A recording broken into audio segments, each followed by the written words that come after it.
Okay, well now something unexpected just happened. Here comes another Caltrain.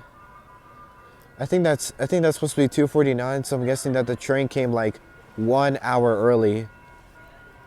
Yeah, like after all you people rode a Caltrain before, right? This has probably never happened before, so I'm guessing that the train came like 1 hour early. It's ETA time. It's supposed to be 4:15, but for whatever reason, it's around 3:23.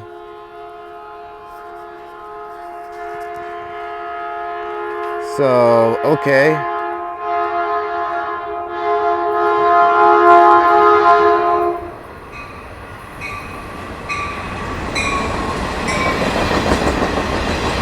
Oh, wait a minute.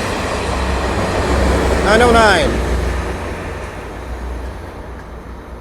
Oh, wait a minute. That was unexpected, but yeah. Oh, I see. So it's a non-service train then, because I saw no passengers. So I guess for now, so now I guess there goes to San Francisco.